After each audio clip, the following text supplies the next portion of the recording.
talking and communicating with your kids is essential in having a smooth body of work. That's not what I meant to say, but you know what I mean, like a good operating ship. This is also really helpful if there are chores that need to get done, that you talk about those ahead of time, like in the family meeting, and then also talking about what's going to be happening during the week and during the day so that everyone's helping for the success of the home and the way everything is operating together.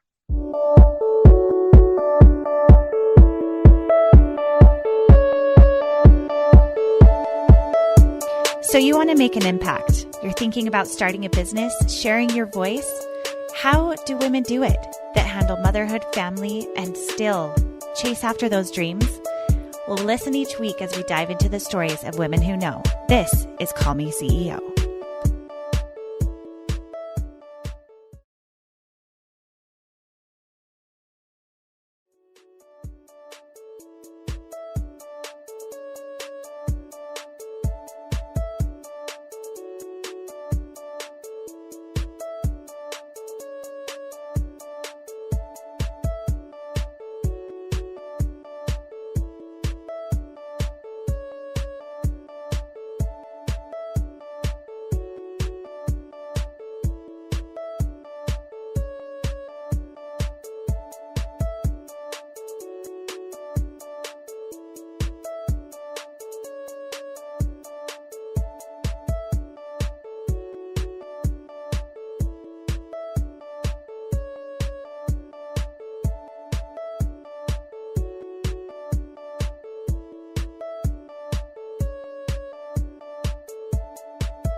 Hello, party people. This is Camille Walker. I'm your host of Call Me CEO, and this is a special part 2 series of getting ready for a busy season.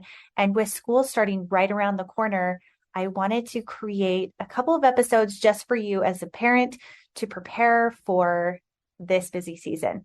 Now, if you haven't heard my episodes before, this is your first time.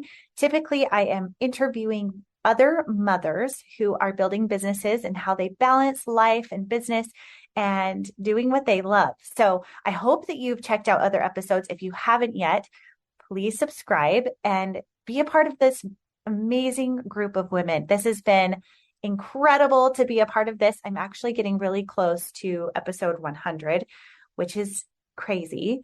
And in these 3 episodes, I really wanted to step into the shoes of the mother or the father or the parent or caretaker of children and what it's like to go into a busy season, whether it's school or holidays or different things like that. But this episode specifically is for parents preparing for school. And these are tried and true tips for things that I've done. So this is a solo episode, and I'm going to share with you some of the things that have worked for me. A little back history on my own journey of motherhood. I am a mother of 4. My children right now are ages 6, 8, 11, 14. So this is my first year going into having all of my kids in school full time, which is insane. And one of my passions is teaching other women how to build businesses that they love and creating opportunities to be able to parent and also to chase after your dreams. So if that is something that you've ever been curious about, I would encourage you to reach out to me personally where I can help coach you through that. And you can email me at Call Me CEO Podcast or DM me on Instagram at Call Me CEO Podcast. So let's dive in. Let's talk about how you can achieve your goals and also prep for the busy season, in this case being school. Just like any other thing that we are starting in motherhood, we go through seasons of pushing and pulling back. In school time, I feel like it's a push time, especially right in the beginning where we're trying to figure out their new routines. How do you create space and time for you as a parent? And how are you creating systems in your home that help you operate and live within a smooth, cohesive environment in the home? It can be done. Let's talk about ways that we can help do that as we prepare for school and get our kids back into the routine of things. I don't know about you, but even a few years later, after having the pandemic and homeschooling, I am so pumped about sending my kids to school because I love the social interaction that they get. I love that they can be with teachers in an environment of learning. And I love that it also gives me space and time to pursue my own things I need to get done. There's just a lot to do. And I feel like we as people operate better when we have communities and support systems and everything else like that. So for this episode, I wanted to start with number one, planning and preparing and thinking ahead. This may be something that you've already started to do, but these are a couple of tactics that have really worked well for me. Right now I'm recording this on August the 5th. School starts for us on the 23rd. So if this is getting to you a little bit late, I apologize about that because I know some other states, people are starting next week. We don't start for a couple of weeks. So I hope that this is helping you in some regard in that space. For us first, I like to do inventory. So my first tip here is to think about the inventory of things that you currently have, what you need to buy, both in your home and also for school supplies, and also what you may need in your kitchen, because now you may be prepping dinners differently, you may be prepping lunches differently, and even breakfast differently if you have kids that are going sooner than others or things that you need to be prepared for in advance. One of my favorite things to do with my kids at about this time is to go through, I scratch that. This is not my favorite things. One of the best things, and one of the things that's not easy, not my favorite, is going through their clothes. Like, what do they actually have and what still fits them? What do we need to pass down to little brother? What do we need to donate that has many holes, which is now in style? So you kind of hang on to those in different ways. But what is it that you have and what do you need to buy? Because one of the worst things is when you go to a store, you get to the place where you're doing back to school shopping and you have no idea what you're working with or what you need to buy. One of the things that my sons just did today, my 14-year-old and my 8-year-old, is they did an inventory of their closets. One was bringing down an old box of things that belonged to my oldest son and now fit my younger son. And another was for my oldest to go through and literally write down what clothes he had and also what clothes he needs for the new school year. A lot of times that includes new socks, new underwear, a lot of times new shoes, and to have a game plan before going into the store. My parents, when I was growing up, they would give us a dollar amount. I think at the time, and I could be remembering this wrong, but at the time, I think we were given $200 to do our back to school shopping. And that was the limit. That was including a backpack, shoes, clothes. And it was just enough to get a couple of outfits. Obviously, I think that would be a little bit higher now that it's many years down the road. But I think it's a good idea for you to come up with a dollar amount of what you want to allocate for your back to school spending. And that way I think your children are a little more careful about what they really want or need if they know that there's a game plan in place. So I would encourage you to look at your inventory, consider clothing swaps, look at the state of your lunches and backpacks or lunch boxes rather, and see what really needs to be swapped out and what things you can continue to reuse or recycle or repurpose as far as bringing clothes down to the younger kids and making space for what you really need. I don't know about you, but a lot of times I get swept away in the excitement of back to school shopping. You guys, I love shopping for new school supplies. What's funny though is last year I bought school supplies in advance. I actually ordered some of them with Walmart delivery, which was amazing. But I found that a lot of times I was purchasing things that either the teachers were providing or I didn't buy exactly the right size of like folder or file or whatever it was. I would encourage you to buy the things that you know you need for your own home purposes. Maybe that's pencils, erasers, markers, things like that. But you may want to wait on buying it all. Every school and every location is different. So consider that of what you have, what you may need, and then move forward with that. But starting now or ahead of time is always better than that last minute rush.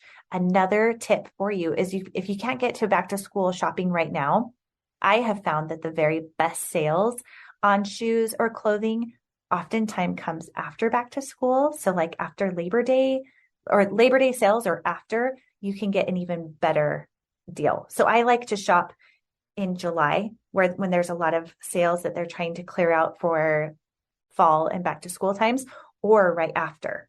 Keep that in mind as you're planning. Maybe some of those tools will help you.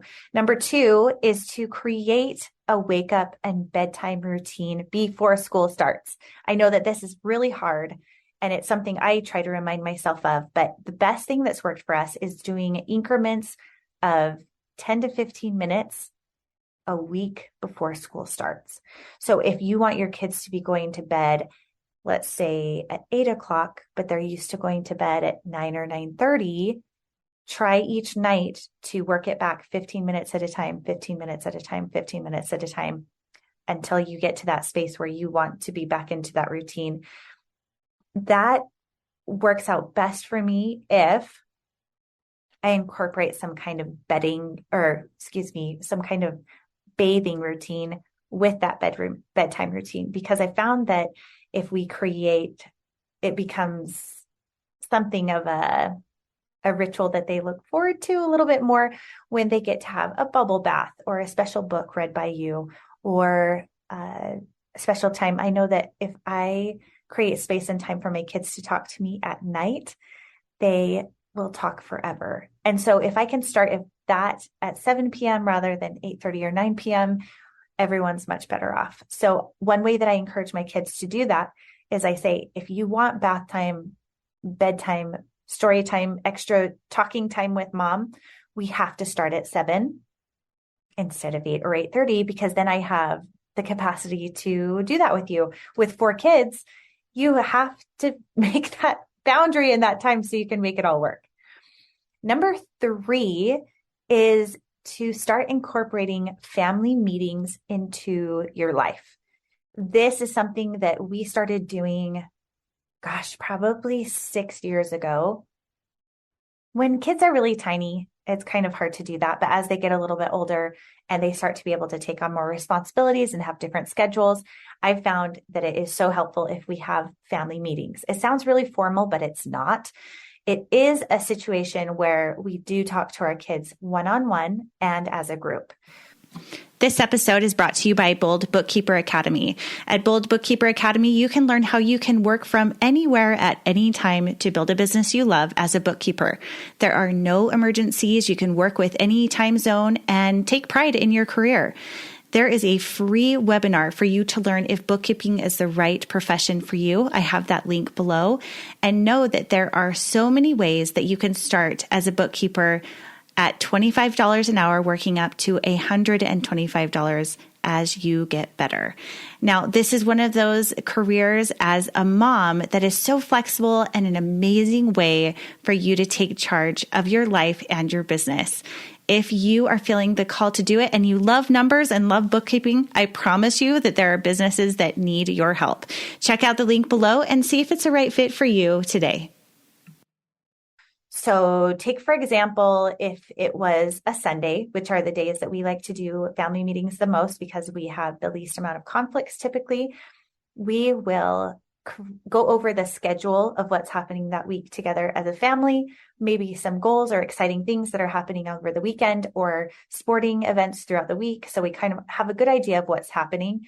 And then we will bring the kids in one by one and talk about what their goals are for that week, how they feel like things are going in terms of their responsibilities, their behavior at home, their schoolwork, their activities. And every single time that we do that, and we give them personal praise, personal, perhaps counseling or discipline, as it were, not that we're scolding them by any means, but it's a very loving, open conversation with them one-on-one.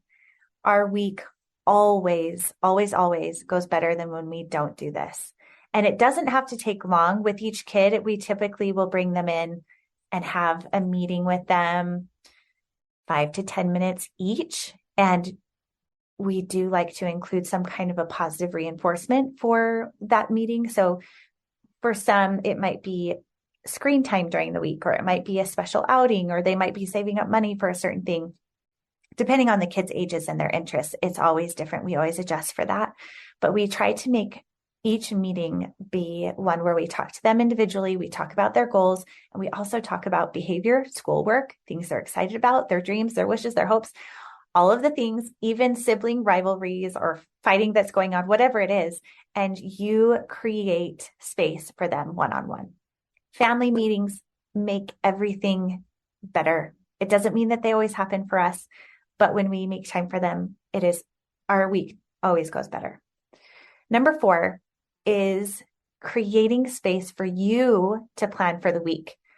So again, on Sundays, I like to sit down with the calendar. I do this before I meet with my kids, and I look at what my commitments are for work, what my commitments are for my social calendar, what my commitments are for my kids' sports, what my commitments are for community or household chores or whatever the things are. And I try to create white space for myself for working out, for having downtime with my kids, and creating space for mental health. For me, that's that white space. For you, it could be something different. Maybe you want to make sure to schedule in a walk, spend time with friends, space for working out, reading, whatever the thing is, create white space for yourself. And I also will do my grocery prep on Sundays, where I'll sit down and look at what I want to make that week.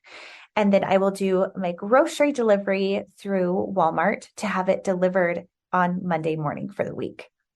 I am not perfect at this, but again, when I pair that with a meal prep that I know and love, which I will link below, I love Macro Friendly Meals by Elise. I have a discount code for you below. Or I'll go through and I'll ask the kids, what is your favorite meal that you want to make this week? We can talk about that in family meetings, because then I can also see what nights are we eating out? What nights do I need to make something ahead of time? And what do we need to have on hand for lunches, breakfasts, dinners?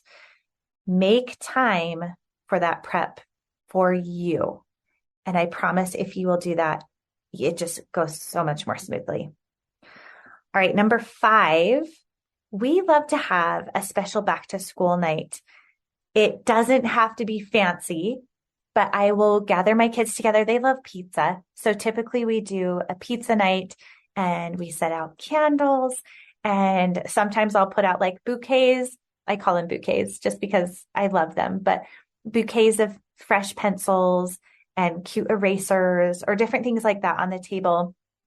And we talk about a few things. We talk about how excited we are about getting back to school, who their teachers are going to be. We talk about behavior, what bullying means, what it means to be inclusive. We talk about safety, about how they're going to get to and from school, and stranger danger to talk about, and what to do in those scenarios, just reminders of what to do. And one thing, just a quick note about that, with stranger danger, it's very important that your kids can practice saying out loud or yelling out loud that they're in trouble. This is something that I learned from my friend Robin, who on Instagram is a fly on my wall. She was attacked by an assailant, and she said she was able to scream her name, not scream, because you don't want them to scream, because scream can be mixed up with like happiness. You want them to be able to yell their name, to yell stop, and to yell their name and location. This is something that kids don't naturally know or feel comfortable doing. So it's something that you actually want to practice with your kids, having them yell their name and to say, stop and stay away from me, or whatever the thing is, because our natural inclination, especially for children, is to be quiet, or maybe to scream in a way that could be confused with having a good time. So not that you want to spend the whole night talking about scary things, but it's a good time to review all of those little bits. So a little bit about safety, making goals for the year, talking about what's coming up, and have fun with it. Make it a really fun night. Number 6, I think it's really important that you meet the teachers. Go to back to school night, be aware, and introduce yourself. I've found that every time that I introduce myself to a teacher and I make myself visibly there and a part of the program, doesn't mean you have to be there all the time, but go introduce yourself, be a part of that. Show your support as a parent. Teachers work so hard. There's so much demand on them. And to know that they have parents rallying them and appreciating their efforts goes a long way for them to feel buoyed up in the work that they're doing. One thing that I try to do is I try to help with one school party and one field trip for each of my kids during the school year. I try to do that because I think it's important that my kids see me in their school setting. It doesn't mean that you have to be like a room mother. If you have the capacity to do that, fantastic. But I've found that that's been a really good equation for me. Now, I work from home. I can set my own schedule. And for you, you may be thinking, well, that's nice. I can't show up. I can't be at the field trip or, do those different things. And that's fine. If you do want to be involved, sometimes you can help do homework and different things like that to help. But if you're working, you're crazy busy, sign up to send a treat or sign up to, I don't know, I'm saying like store-bought treats, which is fantastic. But I feel like extra school supplies or sanitary supplies, those things really help teachers out a lot. It shows I really like to send those things with my kids for them to bring them into the classroom so that they know that it's important that we're contributing and that we're a part of that community of the classroom.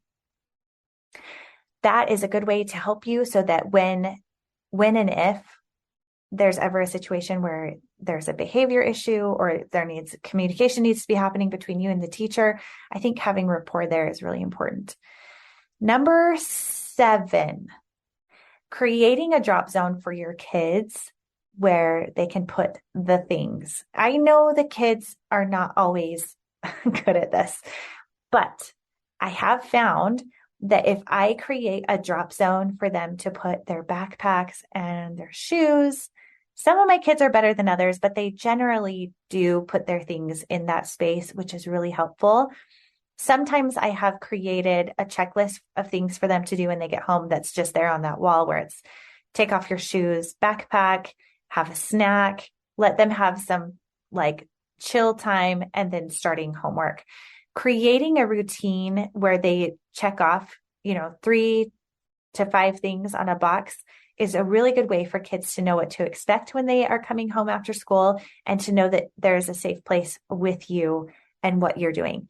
This also is very important to go over how the kids are going to get to and from school and who is going to be a part of that coming and going. That is a good thing to talk about your back to school night. Number 8 is communication and schedules. I can tell you now that my kids are older and things are crazier than ever, that communicating about what is happening and what they need is a huge part of finding success in the day-to-day.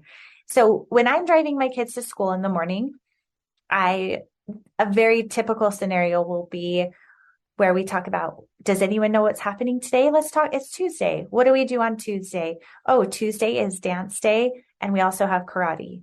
For dinner, we're going to do this, this, this. And sometimes I'll have my kids repeat back to me or have them tell me what they think is happening that day or what they need to remind me of. There are many times that I forget things. So I like to review it with them to say, what do you know about what's happening today and what is happening so we can get it all done together. One of my children really struggles with anxiety, and that has really helped him to talk about it the night before of what's happening the next day so we can plan outfits and laying them out the night before. as well as what is happening the day of, so they can anticipate it and what is happening this weekend so they can get excited. Talking and communicating with your kids is essential in having a smooth body of work. That's not what I meant to say, but you know what I mean, like a good operating ship. This is also really helpful if there are chores that need to get done, that you talk about those ahead of time, like in the family meeting, and then also talking about what's going to be happening during the week and during the day, so that everyone's helping for the success of the home and the way everything is operating together. Number 9 is to create white space for you and healthy boundaries, learning how to say no and create space for you to get done what you need to get done, and also to have space for getting nothing done. You don't always need to be doing to be successful. I've found that times that I create space for getting outside, working out, creating a morning routine that's really helpful for me, which stay tuned for next episode, because it's really about creating that space for you of fueling yourself and your business so that you can operate and perform as best as you can for your family. So that's the next episode. I hope you'll tune into that. Number 10 is to create time blocks. Time blocks are essential in creating zones and pockets of time where you batch, either taking care of your home, taking care of you, taking care of your family. Those 2 parts, number 9 and 10, are so big. I wanted to save those for our episode 3 of this special session of preparing for a busy season. I hope if you haven't subscribed already that you do. Please subscribe to the show and please share it with a friend. That's what helps us to grow. If you're feeling extra generous, you can leave a review on wherever you're listening to this episode. I appreciate you. I'm cheering you on. And if there's something that you're really excited about and you want to go after that thing, know that you don't have to choose. You can be an amazing mother, and you can create time for your passion and growing into something that you were meant to become. I think far too often we think to ourselves that we have to choose. And trust me, there are seasons when you can push and pull back, like I talked about before, but I want you to create space, white space, for you to have time to develop into that person that you are and who you're meant to be. There is so much beauty in you, my friend. You have so much to give the world. Thank you so much for tuning in, and I will see you next time.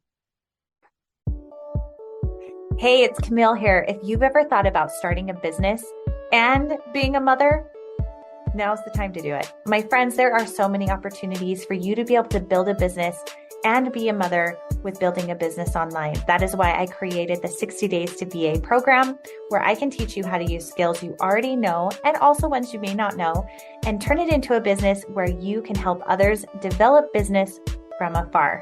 This can be done with administrative work, creative work, customer service, or any other follow-up. Kind of think like an executive secretary, but remote. You can help others grow businesses from wherever you are. It is an amazing program. It's done in only 60 days, and I help you line up with an entrepreneur who is looking for you. I'm starting to offer matchup with entrepreneurs, busy entrepreneurs that come to me and say, hey, my workload is so heavy, I need help. I help line you up with graduates from my program, the 60 Days to VA program. If you are interested in growing your business, or you need a little more white space to create time for you and growing your business, please reach out to me. You can reach me at camillewalker.co, email me at callmeceopodcast@gmail.com, or DM me at callmeceopodcast. I can't wait to hear from you and help you achieve your goals. Hey CEOs, thank you so much for spending your time with me. If you found this episode inspiring or helpful, please let me know in a comment and a 5-star review. You could have the chance of being a featured review on an upcoming episode. Continue the conversation on Instagram at Call Me CEO Podcast. And remember, you are the boss.